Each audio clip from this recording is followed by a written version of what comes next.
इथूनच पांडव स्वर्गात चालत गेले होते. ही खालची व्हॅली आहे, माना व्हिलेज आहे आणि ह्याच्याच पुढे गेला की बद्रीनाथ आहे. तर हा आहे सरस्वती नदीचा उगम असं मानलं जातं. त्याला भीमशिला म्हणतात आणि त्याला भीमपूल असं म्हणतात. 200 किलोमीटर आम्हाला पार करायला 12 तास लागलेत. तर आम्हाला पोचायला 12 तास का लागले तर त्याचं सगळ्यात मोठं कारण होतं ते म्हणजे ट्रॅफिक.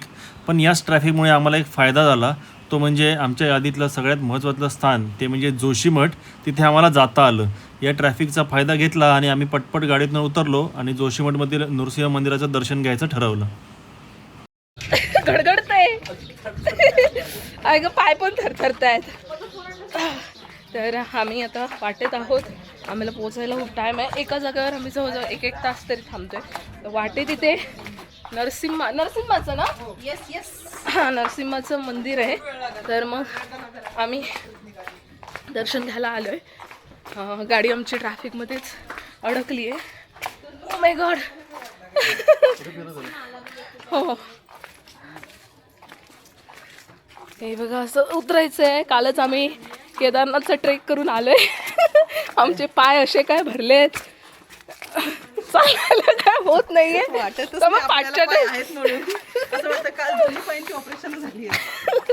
हो ना मॅडम, लिटरली तसंच वाटते. अरे तुम्ही माझ्यासमोर बघू शकता, हा बघा हिमालय आहे. आणि आम्ही आता मंदिराकडे अरे सेम केदारनाथ सारखं दिसतंय ना. हे बघा नरसिंहाचं मंदिर, सेम केदारनाथची प्रतिकृती आहे. आम्ही आता थोड्याच पोचू. Oh my God.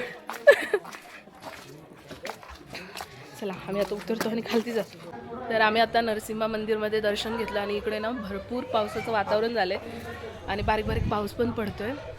असं एकदम गारगार गारगार. तुम्हाला दाखवते मी समोरचा व्ह्यू. हां, हिरण्यकशिपूला फाडला होता मांडीवर घेऊन. तर सकाळी आम्ही 3:30 वाजता निघालो होतो. कुठून ते गौरीकोट नाही, गुप्तकाशी सॉरी, गुप्तकाशीवरून आम्ही 3:30ला निघालो. ते आम्ही आता 3:30ला आम्ही बद्रीनाथला आलोय. म्हणजे बद्रीनाथ पण इथून 25 किलोमीटर दूर आहे. इकडे आहे बद्रीनाथच्या जोशीमठच्या खाली पिपलकोटी आहे. हां, पिपलकोटीच्या इथे आम्ही आहोत. तर भरपूर ट्रॅफिक आहे. जवळजवळ 1-1 तास आम्ही ट्रॅफिकमध्ये अडकून होतो आणि जास्त काय अंतर नव्हतं, 200 किलोमीटरच्या आसपासच होतं. तर 200 किलोमीटर आम्हाला पार करायला 12 तास लागलेत. तर आता असं आमचं, आणि इकडे तुम्ही बघू शकता पूर्ण पाऊस पूर्ण ना गडगडतंय. पाऊस भरला आहे भरपूर आणि बारीक बारीक पाऊस पडतोय पण. आणि आता आमचा असा प्लॅन आहे की आता आम्ही रेस्ट करणार आणि उद्या सकाळी 2 वाजता आम्ही बद्रीनाथ दर्शनाला जाणार आहोत. तिथून मग माना विलेज करणार आणि मग रिटर्न जाणार. रिटर्न जाता जाता धारीदेवी, देवप्रयाग आणि काय धारीदेवी, देवप्रयाग, हां, हे 2 स्पॉट करणार आहोत. आणि मग आमची नंतर ट्रेन पण आहे. तर आता कसं कुठे जाऊ ते मी तुम्हाला नक्कीच सांगेन. चला बाय. नेहमीप्रमाणे मध्यरात्री आमचा प्रवास सुरू झाला होता. आज देखील आम्हाला प्रचंड ट्रॅफिक आणि सोबत पाऊस देखील मिळाला होता. बराच वेळाचा प्रवासानंतर सकाळी 4च्या सुमारास आम्ही बद्रीनाथ मंदिराच्या आवारामध्ये पोचलो. इथे सर्वप्रथम टोकन घेतलं जे दर्शनासाठी आवश्यक असतं आणि आम्ही निघालो मंदिराच्या लाईनच्या दिशेने. पहाटे 4:30-5चा वेळ होता आणि तापमान मायनसमध्ये होतं. अशा कडाक्याच्या थंडीमध्ये आम्ही पायातली चप्पल एका ठिकाणी ठेवली आणि लाईनीमध्ये आमचा दर्शनाचा प्रवास सुरू केला. नदी वाहते आणि इथे बघा डोंगर, बर्फ.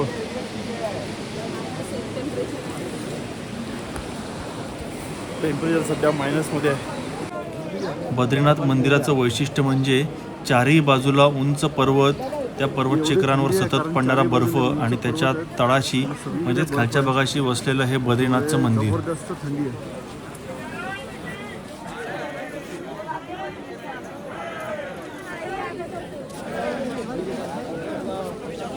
आता मी -, डिग्रीमध्ये आहोत. इकडे बघू शकता तुम्ही बर्फ.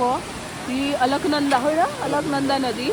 आणि इकडे ही बघा 2 तप्तकुंड आहेत. हे दाखव खाली पाणी जे पडतंय ना, गरम पाणी, ते हां, हे जे गरम पाणी पडतंय इकडे पुढचं दाखव, पुढचं गरम वाफा निघतं. हे तप्तकुंड आहे घे पाटील. हे तप्तकुंड आहे. एवढ्या म्हणजे हिमालयाच्या पायथ्याला एवढं गरम पाणी आहे की 5 मिनटं आपण पाय जास्त बुडवू शकत नाही, एवढं गरम पाणी आहे. निसर्गाचा चमत्कार आहे, कारण इथे -डिग्री आहे. हे एवढं थंड तापमान, इथे गरम, परत इकडे थंड. चमत्कार आहे. देवाचा अशा चमत्कार. ठिकाणी मंदिर बांधलेलं आहे आणि चारी बाजूने हिमालय आहे, ट्रान्स हिमालय. थंडी भयानक आहे. चला आपण पुढे जाऊया. नमस्ते. आता आम्ही आलो आहे माना विलेजमध्ये. भारतातलं पहिलं गाव, भारतातलं पहिलं गाव किंवा शेवटचं गाव. आणि इथे एवढं काय काय आहे. सरस्वती मंदिर, सरस्वती मंदिर, व्यास गुफा, भीमपूल, वसुंधरा, स्वर्ग रोहिणी असे स्पॉट आहेत. ते आता आम्ही बघतोय. तुम्हालाही दाखवतो. ऑलरेडी आम्ही परत हाईट गेन केली आहे, त्याच्यामुळे ऑक्सिजन कमी झाला आहे. श्वास घेताना खूप त्रास होतो. बर्फ पडलाय, -मध्ये टेम्परेचर आहे. मायनस टेम्परेचर आहे. सगळ्या बाजूला बर्फ आहे. येत नाहीये. आता मी तुम्हाला दाखवतो पुढचा नजारा. हे बघा, असे सगळ्या बाजूने डोंगर आहेत. मला वाटतं इथे सगळं संपतं. पुढे जाऊन बघूया. चला.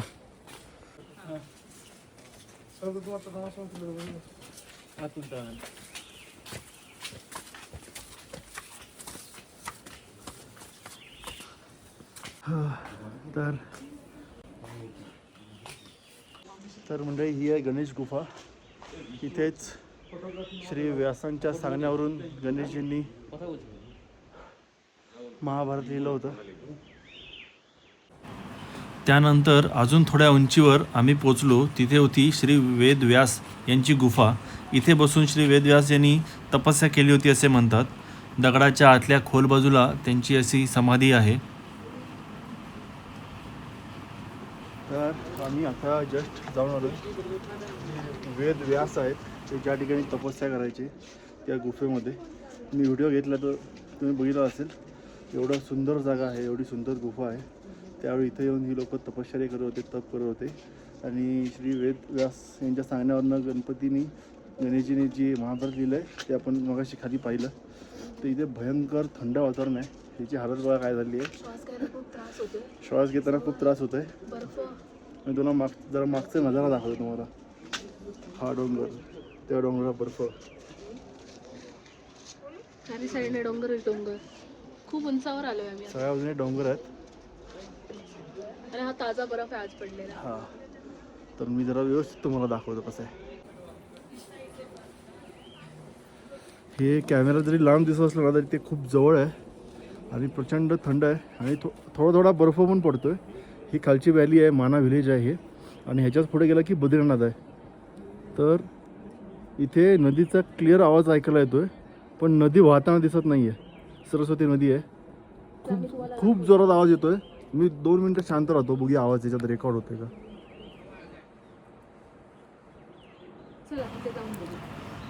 या प्रचंड मोठ्या डोंगराखाली तुम्हाला 6 मूर्त्या दिसत असतील. त्यातल्या 5 मूर्त्या आहेत पांडवांच्या आणि 1 मूर्ती आहे द्रौपदीची. इथूनच 5ही पांडव चालत स्वर्गात गेले होते असं म्हटलं जातं. तर हा आहे सरस्वती नदीचा उगम असं मानलं जातं. पुढे जाऊन सरस्वती नदी लुप्त होते, आपल्याला सगळ्यांनाच माहिती आहे. व्हिडिओ किती दिसतोय माहीत नाही, पण रिअलमध्ये बघताना खूप भारी वाटतंय. कारण एवढ्या फोर्सने एवढं लाखो लिटर पाणी या गुफेतनं बाहेर येतं आहे.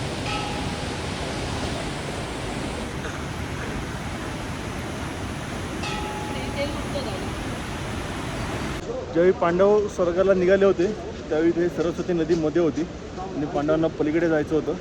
तरी असं म्हणतात की भीमाने एक मोठा दगड किंवा शिला इथे टाकली आणि त्याचा पूल बनवला. ही शिला ही आहे, भीमशिला.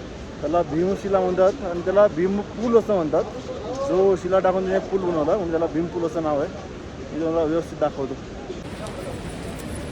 इथून सरस्वती नदीचा उगम आहे आणि ही आहे ते भीमशिला तिकडनं इकडे क्रॉस करण्यासाठी. या मूर्त्यांकडे तुम्ही बघाल तर पहिली मूर्ती ही आहे श्वानाची, जो पांडवांसोबत स्वर्गात गेला होता. त्यानंतर युधिष्ठिर, भीम, अर्जुन, नकुल, द्रौपदी आणि सर्वात शेवटी सहदेव अशा 6 जणांच्या मूर्त्या इथे लाईनीत आहेत. तिथूनच पांडव स्वर्गात गेले. तिथून पुढे 5 किलोमीटरवर हिमालय पर्वत रांगा आहेत आणि तिथूनच पुढे पांडव हे स्वर्गात गेले असं म्हणतात. आता आम्ही हे सगळं बघितलंय. मग आम्ही आता रिटर्न जातोय. परत जाता जाता आम्हाला दिसलं ते भारतातलं पहिलं हॉटेल. इथूनच भारताची सीमा चालू होते, त्याच्यामुळे इथे जे पहिलं हॉटेल आहे त्याला हिंदुस्तान की प्रथम चाय की दुकान असं म्हणतात. मग तिथे थांबून आम्ही थोडीशी चाय आणि भजी खाल्ली. त्यानंतर आम्ही पोचलो अलकनंदा नदीच्या मधोमध असणाऱ्या धारीदेवी मंदिरात. हे मंदिर खूप प्राचीन आहे आणि जागृत देवस्थान आहे असं म्हटलं जातं. आमच्याकडे वेळ फार कमी होता, आम्हाला दिल्लीला पोचायचं होतं कारण ट्रॅफिक प्रचंड होतं, त्यामुळे इथे आम्हाला जास्त व्हिडिओ काढता आले नाहीत. आम्ही पटापट मंदिरात जाऊन दर्शन घेतलो आणि लगेच निघालो. 11 तासाचा प्रवास करून आम्ही आता रिटर्न जात होतो. उद्या सकाळी आमची ट्रेन आहे दिल्लीवरून, तर आम्हाला तिथे पोचायचं पण आहे टाईममध्ये, कारण ट्रेन नको मिस व्हायला. तर आम्हाला असं वाटलं होतं की धारीदेवी आणि देवप्रयाग हे स्पॉट आमचे होणार नाही ट्रॅफिकमुळे. खूप टाईम लागतोय, दम लागतोय. तर झालं आमचं हे एक तरी हो तेच धारीदेवीचं दर्शन झालं आमचं. तर आम्ही आता रिटर्न निघतोय. धारीदेवीचं दर्शन केलं आणि आम्ही दिल्लीच्या दिशेने प्रवास सुरू केला, कारण हा प्रवास होता तब्बल 22 तासाचा. नमस्ते. तर आता आम्ही चाललोय रिटर्न. आणि ती बघा, ही बघा, आली आली आली कॅमेरा बघून परत आली, रागावून चाललेली. तर आमचं केदारनाथ बद्रीनाथ 2 धाम झालेलं आहे. आता आमची 5 मिनिटात ट्रेन सुटणार आहे. 8:45ची ट्रेन आहे बांद्रा टर्मिनलसाठी. आम्ही बसलो आहे, सीट बीट एकदम बुक केलेत मस्तपैकी. 6 सीट आहेत, आमच्या अप्पर सीट आहे आमच्या दोघांची पण. त्याच्यामुळे आता झोपून काढायचं आहे आम्हाला 2 दिवस. उद्या सकाळी पोहोचणार आहे आम्ही मुंबईला. काल दिवसभर आणि रात्र आम्ही जवळपास 20 तास कंटिन्यू ट्रॅव्हलिंगमध्ये होतो, 20-22 तास. कारण आम्हाला दिल्लीला पोहोचायचं होतं. आमचे सगळे स्पॉट कव्हर करेपर्यंत आम्हाला वेळ झाला. तरी पण 1-2 स्पॉट मिस झाले, ते नंतर सांगू आम्ही डिटेल व्हिडिओमध्ये. पण सध्या तरी दिल्ली दौरा हा इथे संपतोय आमचा, म्हणजे अजून संपला नाही. बांद्राला उतरल्यावर संपेल आणि घरी गेल्यावर संपेल, कारण आमची घरी व्हिडिओ सुरू केला होता ना. आमच्या सगळ्यांची हालत खूप बेकार हालत खराब आहे. कान गच्च, सर्दी, बोलता अजून पण बोलता येत नाही, जीभ अशी अडकळते. असं वाटतं अजून 8 दिवस जातील आम्हाला रिकवर व्हायला. 2 दिवस, मला हिला 8 दिवस. तर पुढचा 8 दिवस काय मला डबा भेटणार नाहीये. आम्ही आमचा एक्सपिरियन्स तुम्हाला नक्की शेअर ट्रेन सुटायला आली आहे. आता ट्रेन सुटायला आली आहे. चला बाय बाय. बाय बाय, भेटू आता मुंबईला. फायनली आम्ही घरी येऊन पोचलेलो आहोत 8-9 दिवसानंतर. सकाळचे 8:30 झाल्यात. आमची ट्रेन बरोबर ऑन टाईम आली 7:30 वाजता. त्याच्यानंतर मग आम्ही कॅब करून आलोय घरी. हालत बघा चेहऱ्याची काय झाले, दोघांचे चेहरे कसे झालेत ते. हिचं तर पूर्ण बेडूक झालाय, बेडूक. चेहरा वगैरे रात्री मला थंडी ताप कुडकुडी भरली होती. रात्री ह्याला 4 वाजता उठवलं, गोळी खाल्ली, तेव्हा कुठे आता बरं वाटतंय.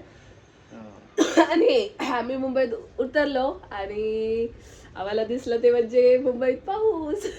पाऊस बघून जरा बरं वाटलं, कारण तिकडे थंड वातावरणात राहायची सवय झाली होती. इथे आल्याला लगेच घाम चालू झाला, बॉडी अशी पूर्ण चिपचिपीत झालेली आहे. तर आता पूर्ण दिवस झोपून काढायचा आहे. तब्येत, घसा बसलाय, आम्हाला कारण आम्ही कधी मायनस मध्ये असायचो, कधी प्लस मध्ये असायचो, असंच चालू होतं. आणि आता तर मुंबईमध्ये आलोय, त्याच्यामुळे आता तर फरक लगेच दिसणार आहे बॉडीवर आमच्या.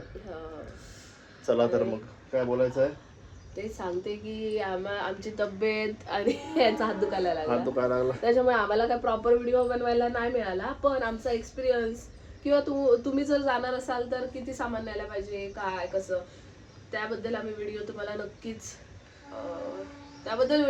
बनवू आणि तुम्हाला सांगू. 2-4 आठवड्यात नाही, 2-4 दिवसात आम्ही डिटेल व्हिडिओ बनवूच. चला आम्ही आमचा सध्याचा प्रवास आमचा इकडून जायचा आणि रिटर्न यायचा संपलेला आहे. चला बाय बाय. 2 धाम यशस्वी केलेले आहेत, तर थोडा आराम. Bye bye.